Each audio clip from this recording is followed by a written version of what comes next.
What's up, guys? We're gonna do a little bit unboxing on this Nations alternator we got from one of our customers' projects back here. Got it from the boys at DNA Hyperformance. It's the alternator we run on just about all my cars. I recommend anybody that we do any kind of legit high-end build to run one of these alternators, because it really is the end-all be-all to any kind of voltage and charging issues. So like I said, we'll start off with open the box, how they ship it to you. Super fast. Ordered this and got it here in 2 days. No problem, no questions asked. No lead times or nothing. So let's get after it. So first of all, since everybody knows that shipping is freaking like throwing crap around and not take care of our packages, box in a box.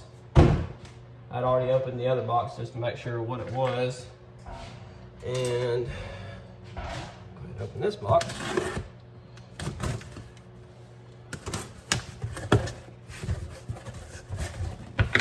And they have the spray foam packing.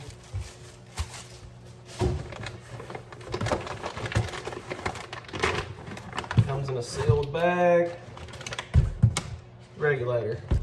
So these alternators don't come with instructions per se for the install. If you call Nations, look on the website, they have information on this, because the external regulator is going to be a little bit different of an install. This is the external regulator. So basically, the normal conventional alternators, keep this in a bag.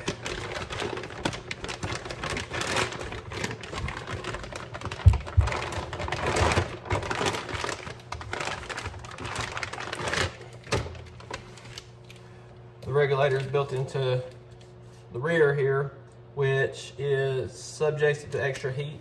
Now this, you can remote mount it outside the engine bay. It's got a heat sink built in. So basically, the main thing that kills the regulators is the heat, and then on the Cobra application, 0304 is the load on front. From the blower drive, the whole alternator case and everything flexes, and it causes the regulators prematurely fail. 9 times out of 10, when a Cobra alternator fails, it's the regulator that's failed. That's why I stopped charging. Rarely I've seen some where, the internal cooling fan and stuff will swing itself apart. It's being overspun.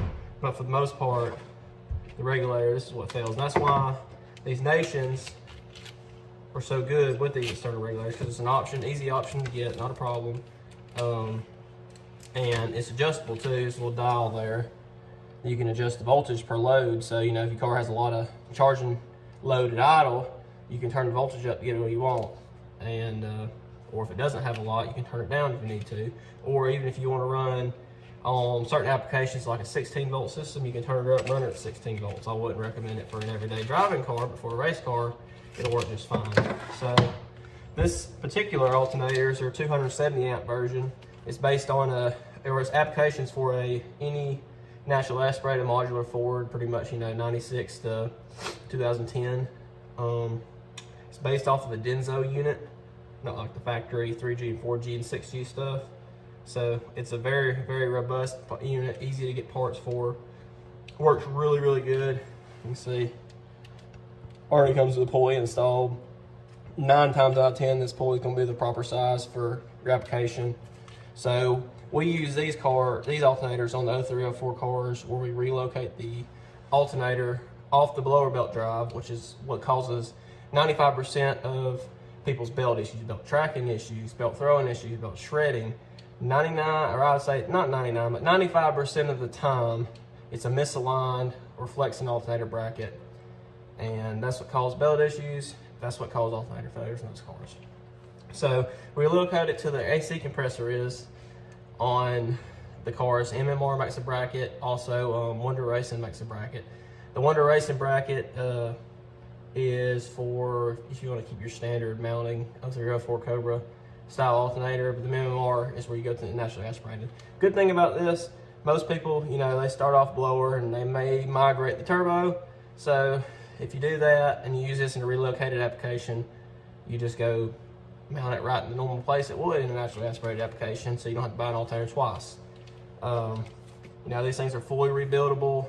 Nations will service them if you need them to be serviced, freshened up. Turnaround time's good. So you can see it does have some information, you know, what your lights mean and stuff. So next I guess we'll try to look up show the diagram in here how you want to hook it up on these cars and not have a battery light on the dash. So basically it's super simple. You hook this wire right here, already comes with a heat shrink style terminal on it, to your green wire, which is your trigger wire.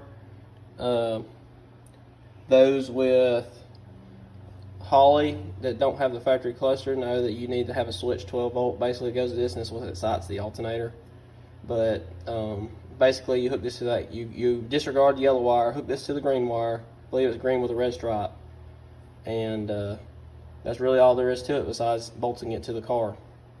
So now we'll go to some data logs on Holly, and I believe I have one on SCT showing this alternator in particular and another Nations unit in action versus a internally regulated unit. So you can kind of see how much more consistent across the board they are with voltage and just voltage reliability, everything. So here's another look at the regulator. They give you plenty of lead to mount it. I usually like to mount it up in the fenders, up high, so you can stay away from water, and then obviously it keeps it away from heat.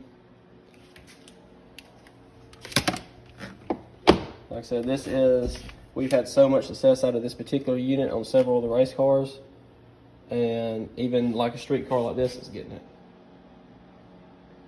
This thing has a large audio system, and it's going to have a large fuel system by itself, so this is the only thing I trust to supply the voltage needed for this particular application without having constant failures. Just like, say, this is a factory 0304 Cobra alternator here. They got built, and it still failed. Very short time, too, especially in this application. So, like I said, let's get to the data logs, and so we can show you some of that, because the proof's all in the data. We can talk about how nice it looks and everything all we want, but like I said, what we want is the data. So let's go check that out. All right, let's review our data here. So this is a 0304 Cobra Nations with a stock location alternator. So you can see it's set around 14.7, 14.8 at idle. So let's click on voltage. You can see voltage lit up over there. This is the whole pass for all four gears. See, from it's 14.7, 14.6, 14.7, 14.6, 14.9, 14.7, all through the gears. Big N, 14.7, 6, 7, 6, 7, 6. So that's about dead nuts consistency it gets. So let's look at another one. So here's one from a relocated standpoint. A little higher end car. Again, 14.6, 14.7, 6, 7, 6, 7. Couple spikes here and there, but I believe that's belt slip on this car. 6, 7, 4, 9, 6. I mean, just rock solid across the board. I'll zoom all the way out. So you can see just the whole log.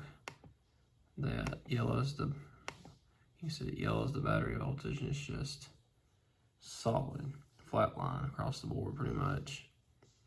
So let's look at a competitor's alternator with an internal regulator. I believe this is a 200 or a 270 amp unit too. Another blower application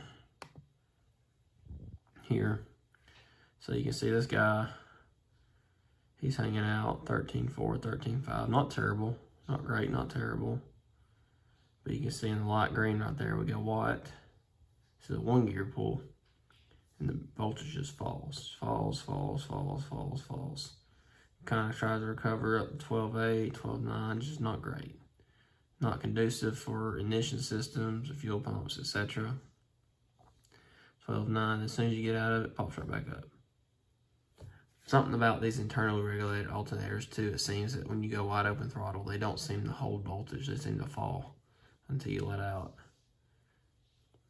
So that's our data. So we kind of unboxed it. We looked at the data for the Nations units versus an internally regulated unit. So hopefully that answers anybody's questions, and we can go from there. But Hyperformance video. Thanks for your time, guys. Already, like, subscribe, and share.